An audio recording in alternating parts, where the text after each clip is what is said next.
Hi everyone, how are you doing? I'm Yan and welcome to my new channel. Let's get started. The double stroke roll is the second significant rudiment from the main drum rudiments, so it should be a top priority. This method of playing is popular in the rhythmic patterns and drum fills. Also, it perfectly develops the muscle endurance, control of the drumsticks and independence of your hands. The double stroke roll is the foundation for many other drum rudiments, and it should be practiced to perfection by anyone serious about playing drums. On my channel I want to share with you my method of playing rudiments, which aims to practicing of correct strokes and safe playing for your hands, preventing joint injuries. My method will help you to play without unnecessary effort and you can avoid joint disease or muscle fever. Also, in my video lessons I'll show you different rudiments and drum techniques for improving hand speed timing, training hand and feet coordination.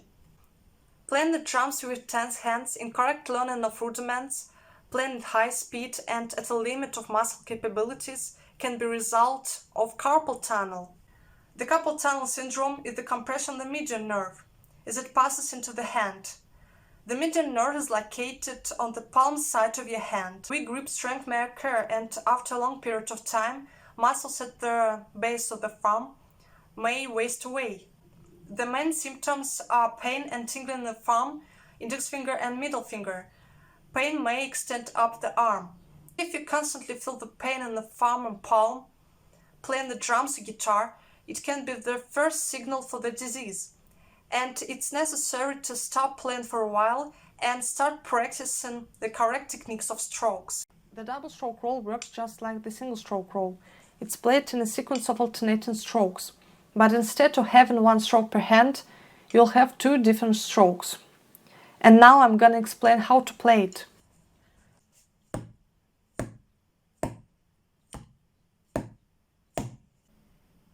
Keep your elbows out. Bend the sticks at or near a 90-degree angle pointing towards the snare drum. Use linear motion. Double strokes are played with wrist motion and elbow motion.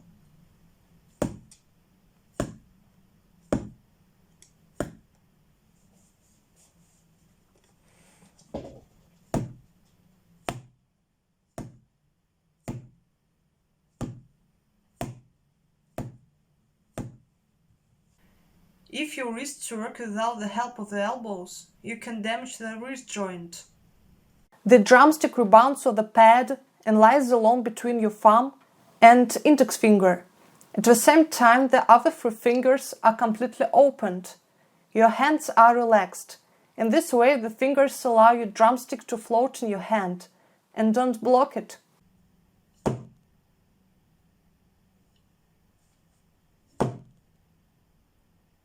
Stay in this hand position. This is position for the first stroke for double stroke roll technique.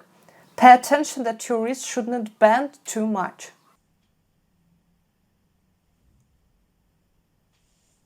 Your hand should be in such position that you can see only your thumb and other fingers hide behind it. Your drumstick lies along your hand.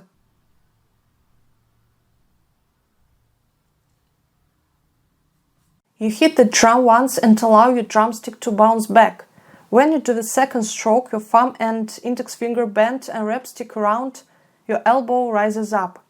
The second stroke is produced by other three fingers, which sharply give a push with drumstick and close the double stroke. The forearm and wrist form a right angle towards to the elbow.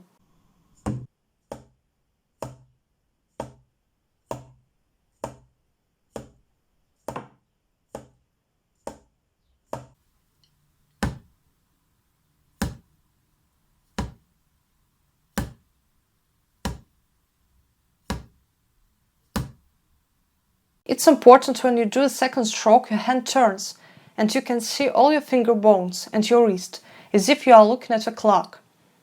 You can put your wristwatch on to make it easier to control this hand technique. At the same time, the elbow helps the hand to make this turn.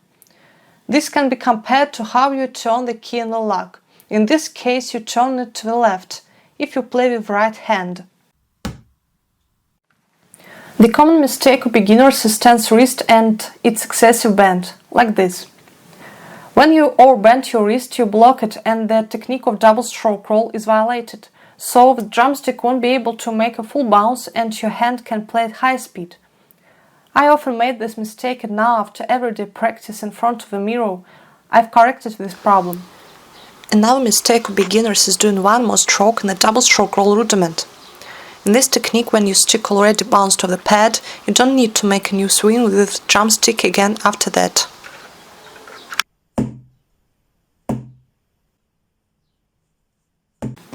First, unnecessary motion with your drumstick won't allow to play at high speed, because it will take more time for stroke. Secondly, the adding more than 2 strokes contradicts the double stroke roll technique and, in this case, the rudiment won't sound crisp and clean. When you play the double stroke roll, you should do only 2 strokes. That is, you did the first stroke, the drumstick bounced off the surface of the drum, and remained in this position. From the same point, you should do the second stroke on the pad. Here's the main thing: don't move the stick anymore. Ensure that the heights of the stick during each stroke come up to an even distance from the drum head to avoid an uneven and sloppy sound.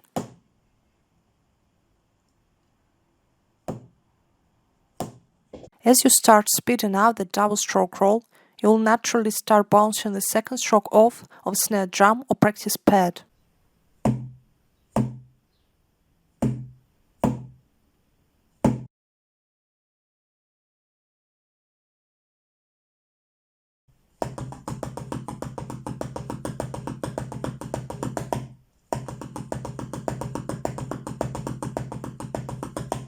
This rudiment will help you to train a double stroke roll.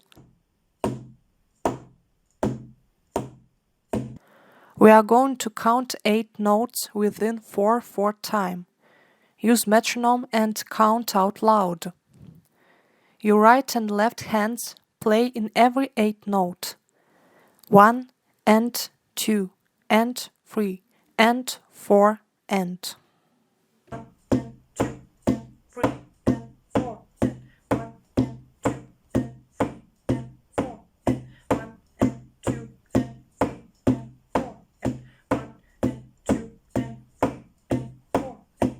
We pick an 8th note rhythm with your right hand. The right hand in this case plays in every 8 note. 1 and 2 and 3 and 4 and.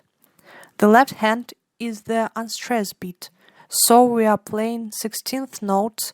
It's 2 notes for 1 8.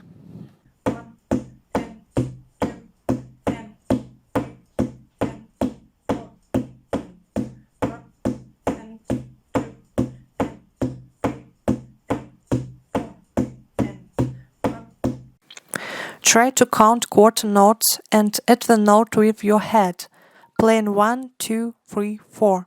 So you train the coordination and timing, you learn to give the rhythm.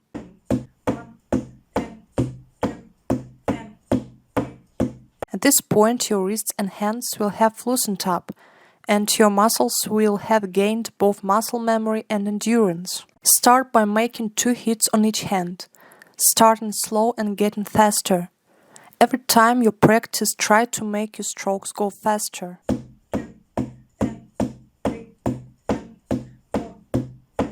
Spend a lot of time getting used to this and getting your double bounces fast, really fast, to the point where there isn't a pause between each sound. Focus on keeping all the strokes at an even volume.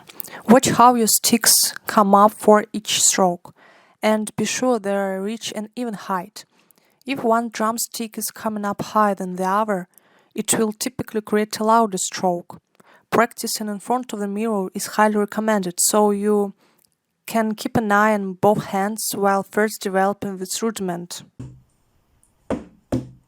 Once you can play it in perfect time with the metronome, begin to speed up the tempo to increase your overall speed and endurance. Also, the double stroke roll allows you to accent the first stroke and the second stroke can be light, so you can add groove to your drumming.